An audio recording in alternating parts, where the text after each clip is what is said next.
Hello everybody, welcome back to another Commander Showcase. Again, still no webcam, but we are here with a wonderful deck, probably one of the strongest that I've built so far, and it's still really cheap, only $60 and some change. But today we are looking at Judith, Carnage Connoisseur, who is a red-black 3-mana, 3/4, with the ability of whenever you cast an instant or sorcery spell, choose one. The spell either gains Death Touch and Lifelink, or you create a 2/2 red imp creature token with when this creature dies, it deals 2 damage to each opponent. I was messing around with some Rakdos stuff, and I came across Judith, and I was like, you know what, let me try to build her, and as you can see, we have a lot of one-sided board wipes here, and I think that really plays into just how frightening Judith can be. Without further ado, let's get into it here. We start with Cosmotronic Wave, as well as Barrage of Boulders and Hazardous Blast, which all do roughly the same thing. It deals 1 damage to each creature my opponents control, and creatures my opponents control can't block this turn. Barrage of Boulders only applies if I control a creature with power 4 or greater, which unfortunately Judith is not, but we can easily get creatures that do. And we're going to get through that later. We have Smash to Dust, which can either destroy a target artifact, a creature with Defender, or deal 1 damage to each creature my opponents control. For 2 mana as well. For 2 mana, we have Boiling Earth, which deals 1 damage to each creature my opponents control. It also has Awaken 4, which costs a red and 6 to put 4 +1/+1 counters on a land I control and make it a 0/0 elemental with haste. You're probably never going to want to do this. Plus 2 mana for essentially a board wipe in this deck is absurd. Same thing with Scorching Sands, which is another 2 mana, 1 damage to each creature my opponent's control type burn spell, with the added effect of scrying 1. Then we have Blazing Volley, which is the same thing as Scorching Sands and Boiling Earth, but it's only for 1 mana.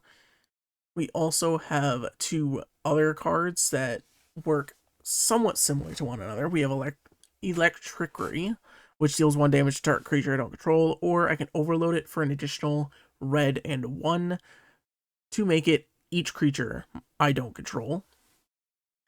There's also Fang Dragon, which has the same mana cost as Scorching Sands, where it is 2 mana, and it deals 1 damage to each creature I don't control.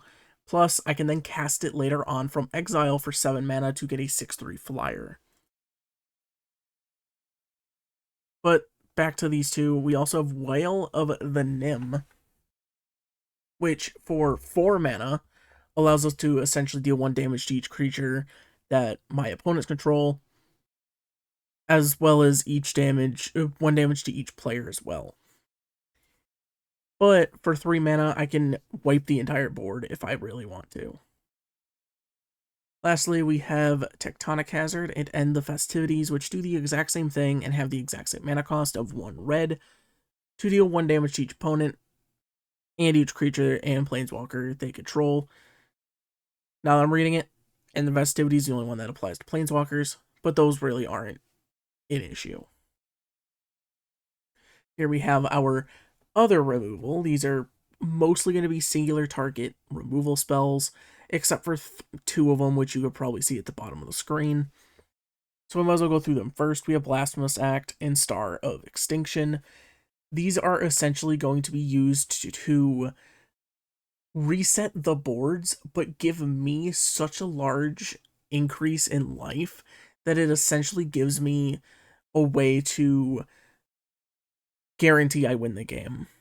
Star of Extinction is going to deal 20 damage to each creature and each planeswalker, as well as destroy a land. That's an unfortunate thing, but that's just how Magic goes. It's going to allow us to, even if we have 5 of our own creatures on the battlefield, that is 100 life we're going to be gaining. And that's just off of my board, let alone my opponent's. Blasphemous Act is going to do the same thing, but with 7 damage less, only hitting for 13, and could actually end up being casted for 1 mana if there are 8 creatures on the battlefield that aren't mine. Or even if they are mine, it just is going to allow us to get even more value. We also have Hell to Pay and Bottle Cap Blast, which are going to do 2 very similar effects, which are going to deal damage to any target, and if excess damage is dealt to this permanent or the creature, I'll create that many tap treasure tokens. Bottle Cap Blast is confined to 5 damage, whereas Hell to Pay is red and X, where X is the damage that will be dealt to the creature. And since Judith will give it Death Touch, I'm essentially spending, let's say, 8 mana for 6 treasure tokens. I mean, it's just value that I can get and use later on. There's Cornered by Black Mages, which is going to make an opponent sacrifice a creature rather than just deal the damage to them. But we will be able to get a Black Wizard creature token, which has, whenever I cast a non-creature spell, it deals 1 damage to each opponent. We also have Siphon Flesh, which is another sacrifice card, where we will be creating 2/2 black zombies for each creature sacrificed.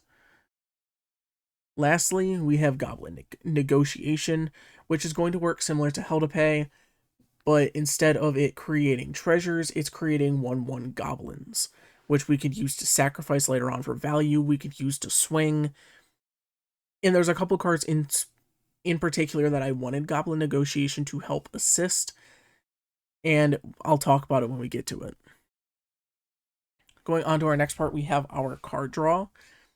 These are mostly going to be instants and sorceries that are going to allow us to draw cards, such as Read the Bones, Sign in Blood, Deadly Dispute, as well as like Night's Whisper, Pact of the Serpent, as well as Plumb the Forbidden, which are going to allow us to draw, say, like 2 cards in most of these cases: Deadly Dispute, Night's Whisper, Sign in Blood, and Read the Bones.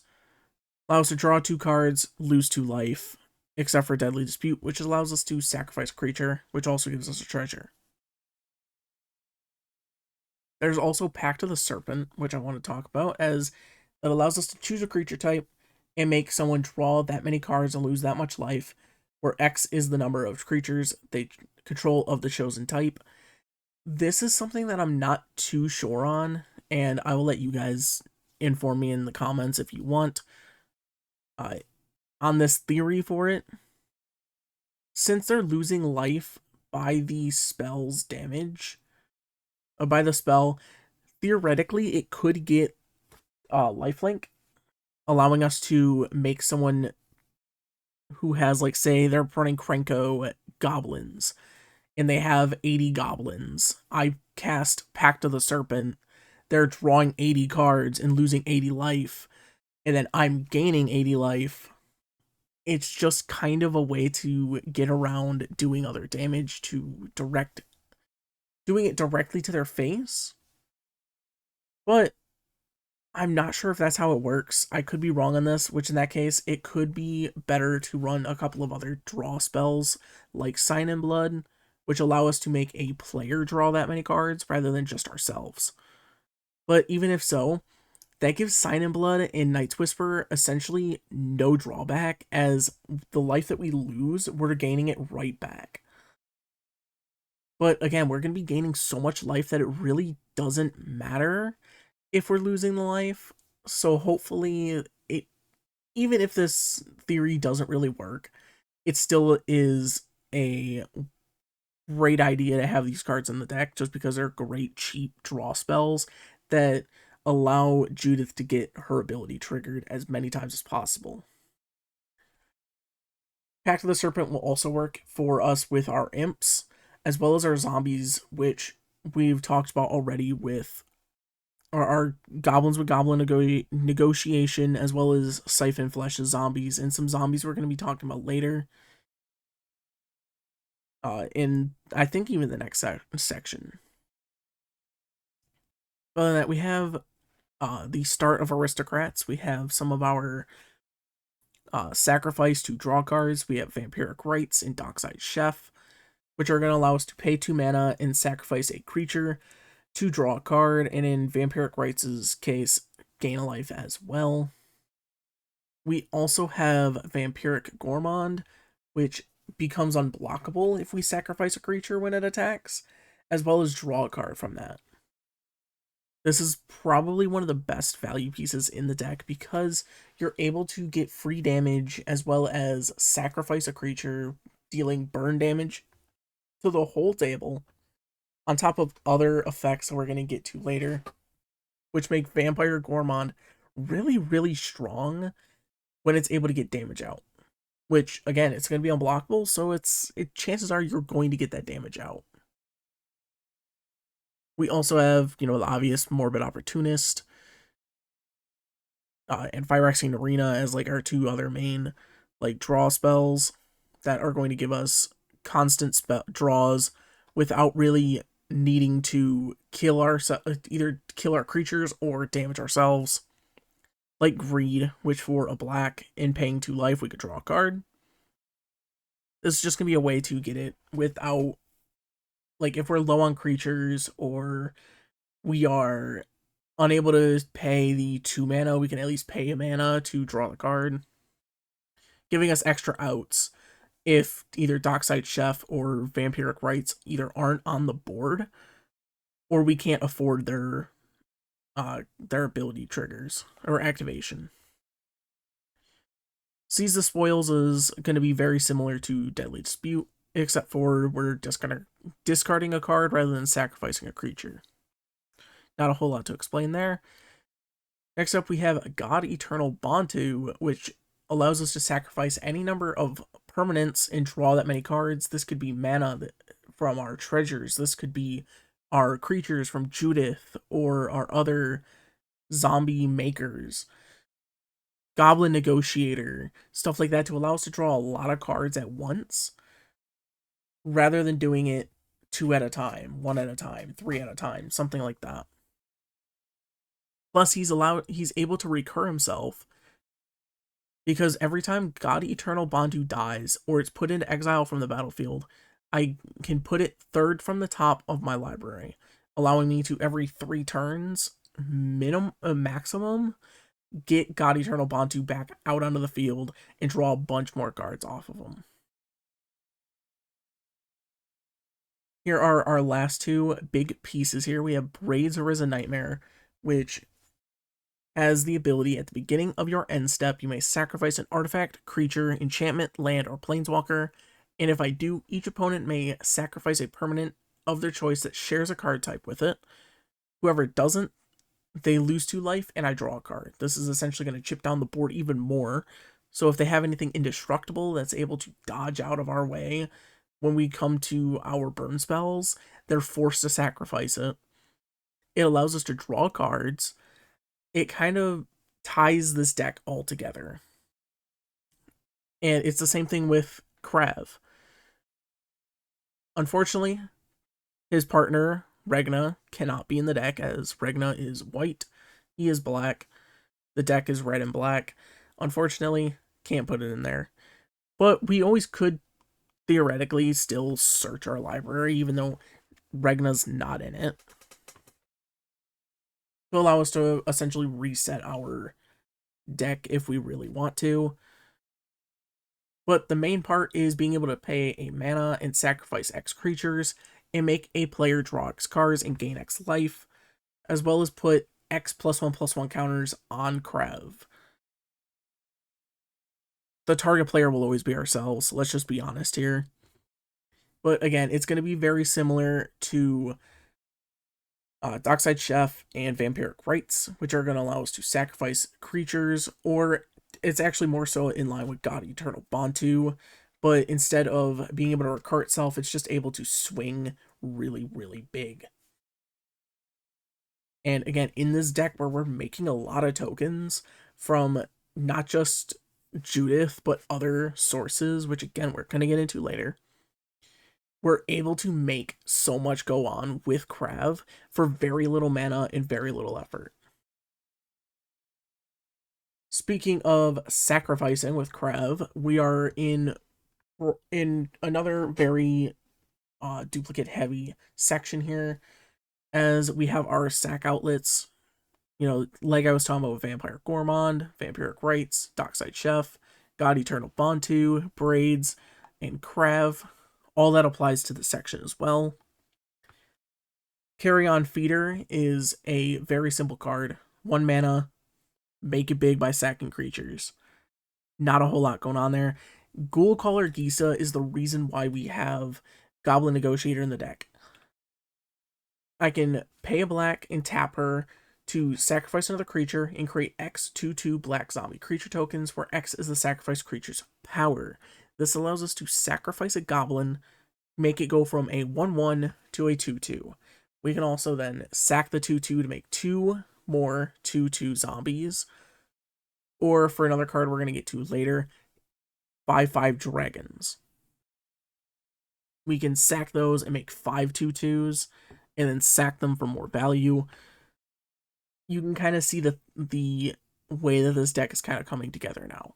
You have stuff like Braids to ensure that the board stays as clear as possible for us. We have Gisa to be able to make us as wide as possible, to allow us to sacrifice more and more creatures, to get card draw, to get stronger creatures, to be able to gain more life. It all through the ability to kill everything for 1 damage. Whisper is going to be our recursion. We have to sacrifice 2 creatures to return a creature from the graveyard to the battlefield. This allows us to get Gisa back, get Braids back, get Krav back, pretty much any creature that we really need, allowing them to get back on the battlefield for just sacrificing some tokens. Allow us to essentially reset our value even if we get taken out by a Pongify or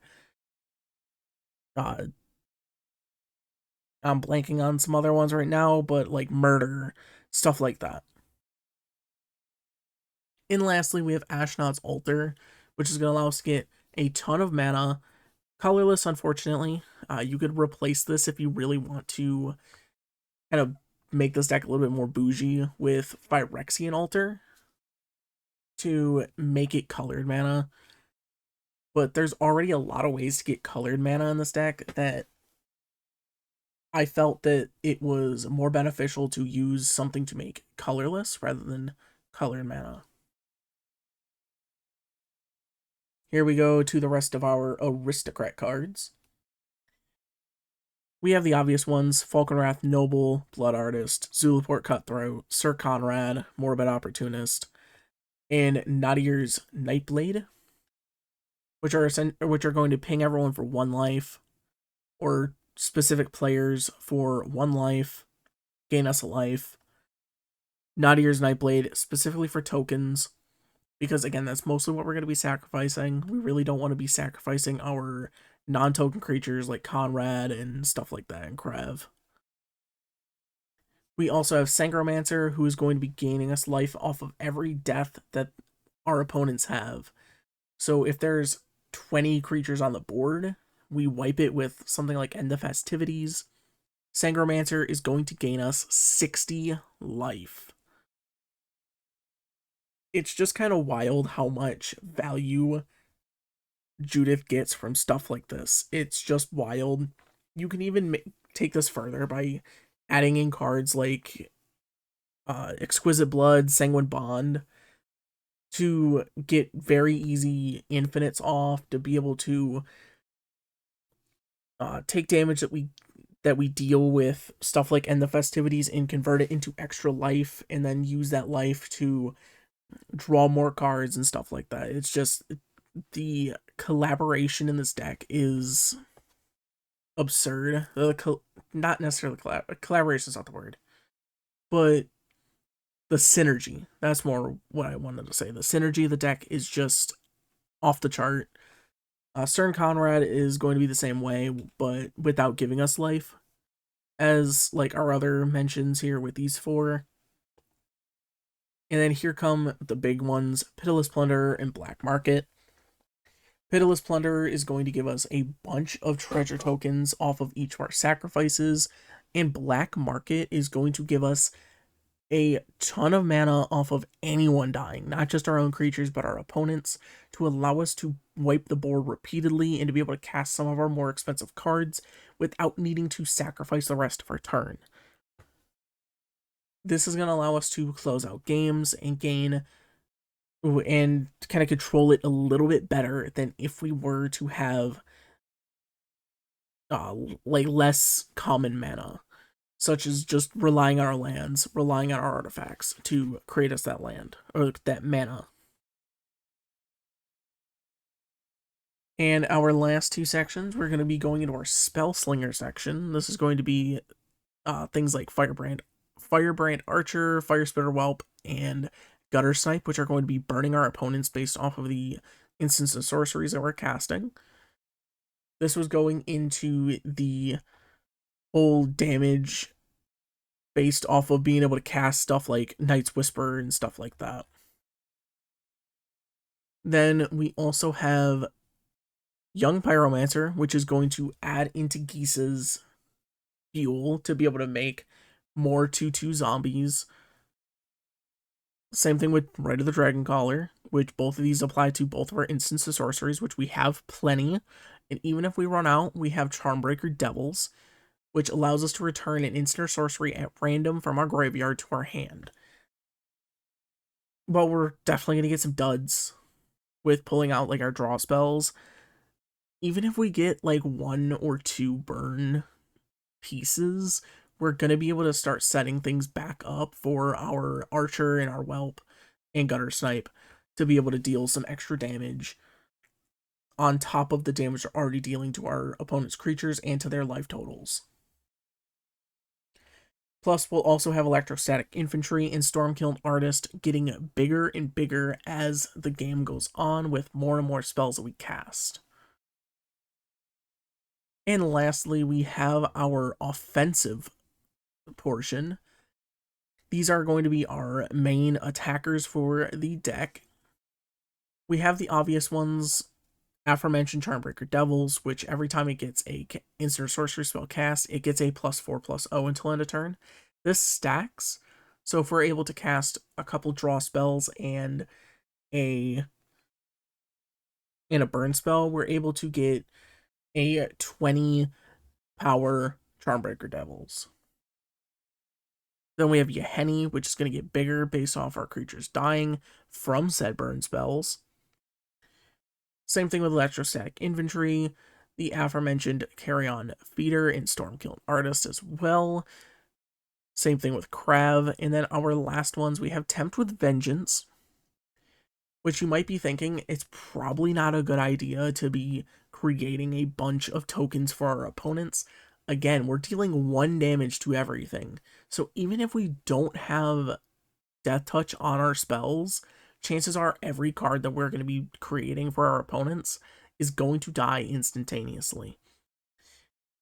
And thus, we're also going to get even more creatures out of it to be able to create more 2/2s with Gisa. We're able to get more sacrifice triggers off of stuff like Carrion Feeder and Krav.